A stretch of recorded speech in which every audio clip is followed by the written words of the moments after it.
Guest is currently en route to the Ukrainian border.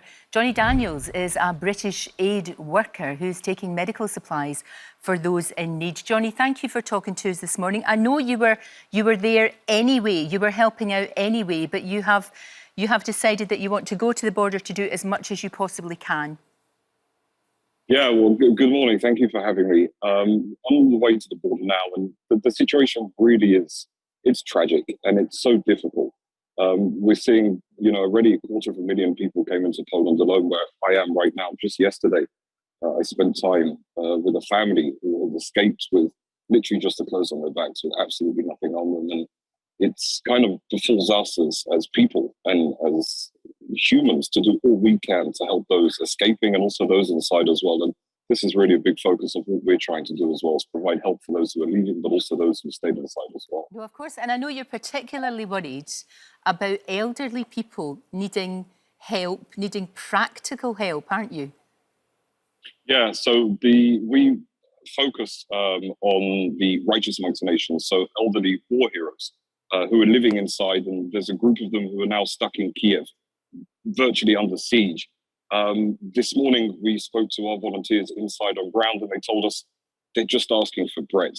This is literally all they want and they need, and it's proving to be very, very difficult to do so.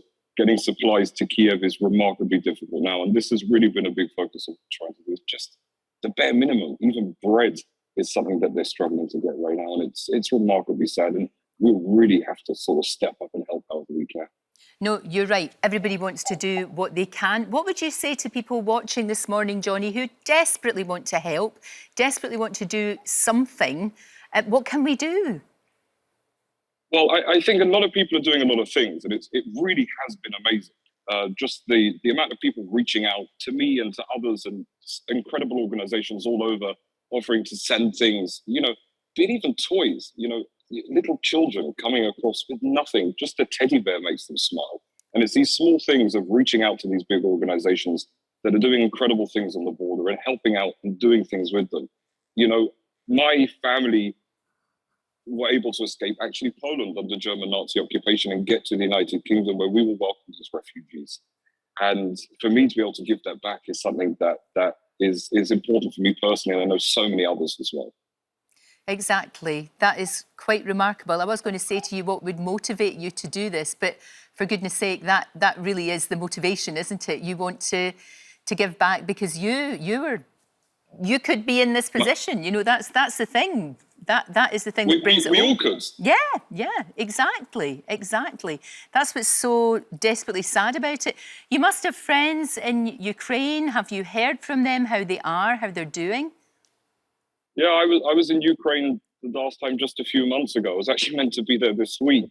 I have many friends, young parliamentarians. My good friend is 24 years old, is the youngest member of Ukrainian parliament, a guy whose weapon is his pen, and he's taken a Kalashnikov and he's now guarding the streets of Kiev. I have other friends who conscripted to the army and are fighting, and it's incredibly hard. And other friends, young women, mothers who are just desperate to keep their children safe.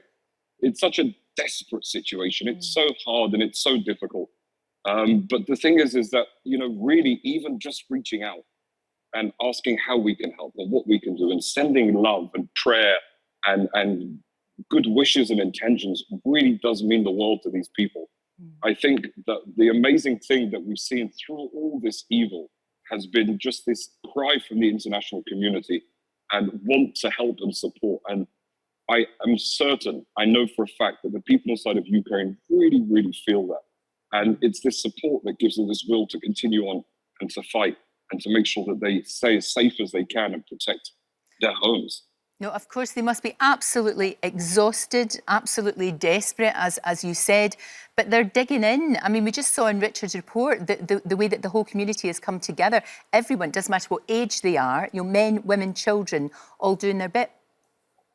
Yeah, and that's what's been so amazing. When the war started, when the Russian attack started on Ukraine, I'd reached out to a few of the elderly that we work with out there, and I said, right, we have a small window of opportunity where we can bring you out.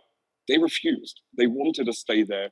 They wanted to stay there and help how they could. And these are people, one of them celebrated her 97th birthday just last week.